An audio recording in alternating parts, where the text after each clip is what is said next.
Oi, gente, eu sou o Leonardo. E eu sou o Luigi. E hoje a gente vai falar sobre um filme que abalou muito o cinema, que é Histórias Assustadoras para Contar no Escuro, que com certeza é um dos títulos mais longos, só perdendo para Eu Sempre Vou Saber o que Vocês Fizeram no Verão Passado. E se você tiver algum filme para recomendar pra gente trazer aqui pro canal ou lá pro podcast, deixa nos comentários e nas nossas redes sociais. E lembrando que esse filme aqui é mais um dos nossos especiais mês do Halloween aí de outubro e, obviamente, o filme se passa na noite do Halloween.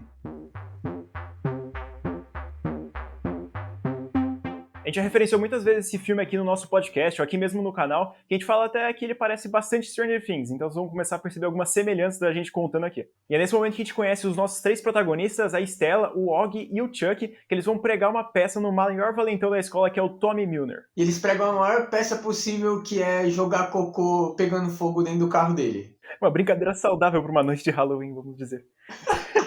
Só que, obviamente, nesse filme aqui o pessoal é um pouquinho mais esperto e depois eles fazem a pegadinha, eles saem correndo, metem o pé e vão parar num cinema drive-in. E aí eles conhecem o outro personagem do nosso filme, o Ramon, que tá fugindo do exército lá nessa cidade pequena aleatória. E aí ele deixa eles entrarem no carro para se esconder do tal valentão. Só que, obviamente, como o filme se passa no Halloween, os três têm uma ideia genial de convidar o Ramon a tentar ir numa casa mal assombrada da cidade. E essa casa pertencia à família Bellons, que foi uma das responsáveis por fundar a cidade Mill Valley. E lá eles encontram o livro de histórias assustadoras para contar no escuro, que foi escrito pela Sarah Bellows, a filha mais nova, e ela foi acusada de bruxaria depois que as crianças que conversavam com ela lá perto da casa começaram a morrer misteriosamente, e depois ela cometeu suicídio. Só que não poderia ser uma visita normal numa casa assombrada, porque o Tommy vai lá e persegue eles, e ele prende eles dentro da casa. Só que a Stella não tem uma ideia nada genial, que a Stella decide roubar o livro da Sarah, que tem as histórias lá que ela contava naquele livro depois de um tempo presa no porão. Isso misteriosamente faz com que o porão onde eles estavam trancados abre, porque o Valentão tinha ido embora. E aí depois a gente vai um pouco mais pra frente, onde a Stella tá na casa dela lá, folheando o livro, e ela percebe que apareceu uma história nova intitulada Harold. E essa história é sobre um espantalho que persegue um menino lá no milharal, prende ele e transforma ele no espantalho. E enquanto ela tá vendo a história, a gente vai vendo que tá realmente acontecendo isso com o Valentão, o Tommy Milner, porque ele odeia o espantalho, ele tá bêbado e ele começa a cutucar o espantalho. E aí quando ele percebe, ele se perdeu no milharal da família dele, e quando ele toma uma foiçada do espantalho, ele recebe uma transformação maravilhosa, mostrando que esse filme conseguiu adaptar muito bem os livros, né, que foram baseados, e a produção do Guilherme Del Toro e toda a galera dele foi maravilhosa, e é muito foda essa cena dele realmente virando espantalho. O filme ele se torna muito mais creepy do que a gente costuma esperar, porque o filme é daquele jeito,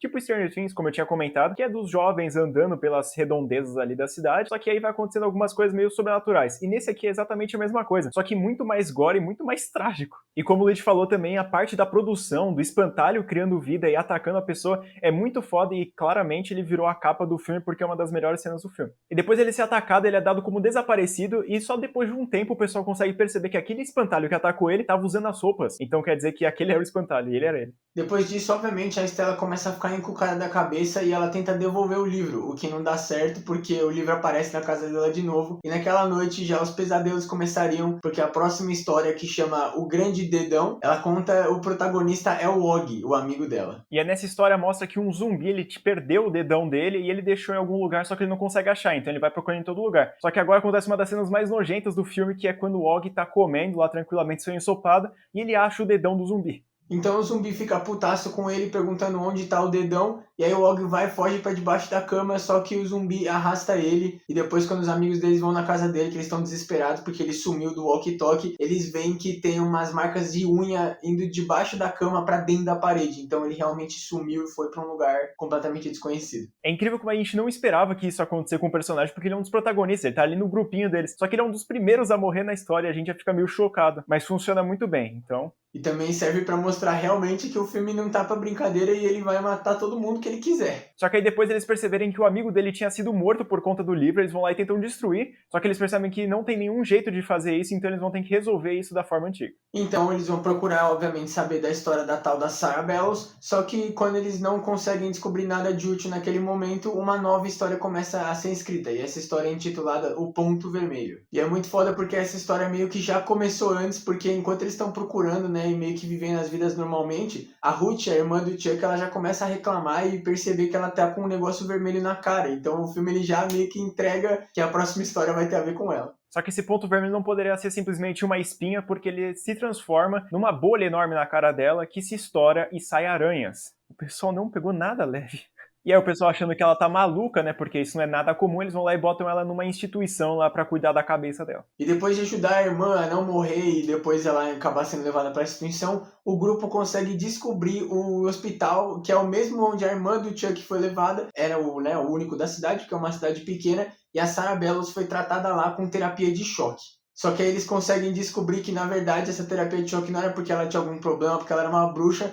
Na verdade, ela descobriu o motivo das crianças estarem morrendo. Que a fábrica da família dela, que ajudou a construir toda a cidade, estava envenenando a água e as crianças estavam morrendo por isso. Só que a família dela quis encobrir e colocou ela nessa instituição. E eles realmente torturaram a menina para ela ficar quieta e aí começar a mostrar sinais de loucura para o pessoal ignorar quando ela falasse que a família dela estava matando todo mundo na cidade. E é nesse hospital que o Chuck é atacado pela Pale Lady, que é a mulher pálida, que ele já tinha visto nos sonhos anteriores dele, e realmente essa cena é muito macabra, porque tem aquelas luzes monocromáticas vermelhas que dá muito mais medo, e principalmente por conta do CGI dessa parte que é muito bem feito. Essa cena fica muito mais desgraçada quando a gente descobre que o ator do Chuck, ele tem um canal no YouTube e ele contou que ele teve realmente pesadelos com a mulher pálida e que ele sentiu que o hospital, quando eles estavam filmando, estava meio assombrado ali. E é muito engraçado ver que ele realmente ficou cagado, então o medo que ele tem não tava muito atuação, não. E tem um motivo pra ele ter ficado um pouco traumatizado, porque a mulher pálida aparece nos 4 corredores que ele tenta fugir, e simplesmente ele é absorvido pela banha dela.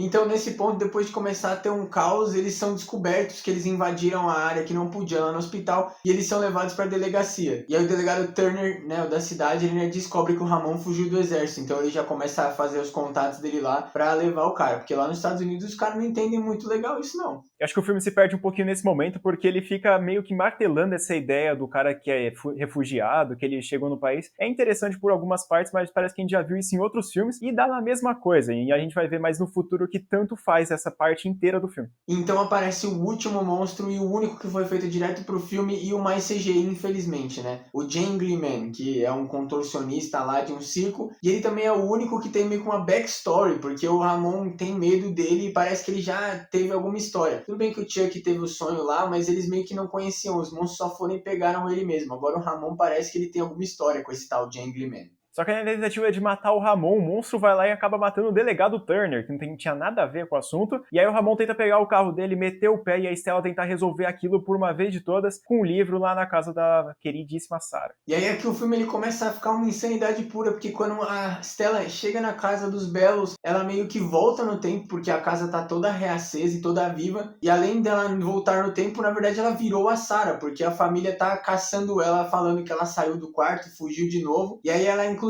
é ajudada por uma criança que chama Lolo Baptiste, que ela meio que é uma velhinha lá que ajuda eles durante o filme, só que é minimamente. Não sei porque que é tão identificado que ela é a mesma menina, a mesma velha, mas ela é. Só que a ajuda dessa tal menina não dá muito certo porque a Stella barra Sarah é encontrada e aí ela meio que começa a realmente descobrir o que aconteceu, porque eles tinham mais ou menos descoberto o que ela tinha feito, né? Só que eles meio que ainda acreditavam que ela tinha matado as crianças ou alguma coisa. E aí ela realmente descobre tudo que eu falei, que eles tentaram esconder o fato de que eles, na verdade, estavam matando todas as crianças, envenenando a água sem querer, né? Então, para terminar com isso de uma vez por todas, a Stella promete a Sarah que ela vai escrever a história verdadeira dela, mas ela tem que parar de tentar matar as pessoas. E aí, nesse momento, o Ramon também já conseguiu travar o cara lá, só que o cara não morre, então ele tá seguindo ele e ele consegue chegar na casa. E depois que a Stella faz essa promessa, a casa volta ao normal, né? Ela volta no tempo, na verdade, de volta pro futuro, e eles se encontram e vivem felizes para sempre. E aí, como prometido, a Stella vai lá e escreve a história da Sarah, que ela é inocente, lá no jornal, e eles vivem felizes para sempre de verdade. Só que não tão felizes para sempre, porque o Ramon ele decide aceitar o seu destino e ir pro alistamento militar, e ele dá aquele adeus magnífico com a Stella, e é isso aí. E o filme ele termina com a Stella, o pai dela e a irmã do Chuck, a Ruth, indo procurar o Chuck e o Og, porque eles acreditam que vão achar eles em algum lugar no mundo. Não sei porquê, né? Porque claramente não vão, mas tudo bem. Se a fantasma nem devolveu os malucos, já perdoou e não devolveu, então não vai ter volta mesmo. Mas talvez tenha uma volta porque anunciaram que ia ter o Histórias Assustadoras para Contar no Escuro 2, então a gente não tem muitas informações sobre o que vai falar, se vai ter a mesma história da Sarah, ou se vai ser outra coisa totalmente diferente, então a gente tem a mínima ideia, e quando tiver alguma atualização a gente manda por aqui. E como sempre a gente vai usar o nosso índice aprovado pelo Emetro, IQJM, e eu já posso dizer que esse filme fica bem perto da Joey King, ali uns 7, 8, porque eu gostei muito. Quando eu fui assistir eu já sabia mais ou menos a história, só que eu acho muito legal essa onda que que teve aí, né, de 2017 pra cá, que foi esse negócio do Stranger Things, de adolescentes dos anos 60, 70, 80 e tal, eu acho bem legal isso, porque o pessoal capricha mesmo, né, as grandes produções. A produção, como a gente já falou, é magnífica. Os monstros que estão no livro, né, que é a maioria, eles realmente são iguaizinhos à ilustração e que a imaginação que você tem lendo o livro mesmo. Então isso a equipe do Del Toro mandou muito. E eu curti, inclusive, as atuações, né? Tudo bem que a gente que é um pouquinho mais velho fica aquele negócio de, porra, é adolescente sendo adolescente, mas se você ignorar um pouquinho isso, o filme é bem bacana. Então, pra mim, ele fica lá uns 7, 8, bem pertinho da Joy King. Na minha opinião, o filme também se encaixa ali no 7 e 8, a gente vai ter uma nota praticamente idêntica, porque a parte do Stranger Things, como o Luigi falou, é muito bacana, só que eu acho que ainda tem alguns clichês ali que dão uma atrapalhada, como a história do próprio Ramon, que dá uma pegada, e é aquele filme lá que você consegue assistir tranquilamente com a sua família, e sei lá, eu acho que é um filme bem bacana pra você ver com isso. Então, caso você tenha interesse, depois de ver o nosso vídeo aqui, assistir esse filme, ou se já assistiu e quer rever, assiste lá no Prime Video que tá disponível, eu, por exemplo, assisti por lá, então dá uma conferida que vale a pena. Então é isso, gente. Espero que vocês tenham gostado desse vídeo aqui. Não esquece de ativar o sininho, que é muito importante para vocês saberem quando a gente vai postar vídeo, que é toda quarta-feira. E também tem na sexta ou na segunda, que a gente tá postando vídeos aleatórios. E também tem nossas redes sociais pessoais, que tá passando aqui embaixo, que é o nosso Instagram e o Twitter. E o mais importante, que eu acho que é na minha opinião, que é o Instagram do canal, que é o @semmemoriapodcast. Lá a gente vai estar atualizando sobre os podcasts que estão saindo toda segunda-feira. E também algumas notícias, curiosidades sobre o mundo de terror, além das notas também que a gente posta de filme. E falando em notas, sigam a gente também no Letterboxd, que é a nossa rede social de críticas, onde todas as notas dos filmes que a gente traz aqui pro canal e pro podcast estão lá. Se vocês quiserem poder xingar a gente em primeira mão ali e ver nossa nota quando a gente acabou de assistir o filme, segue a gente lá. E é isso, muito obrigado, espero que vocês tenham gostado e até o próximo vídeo. Um beijo.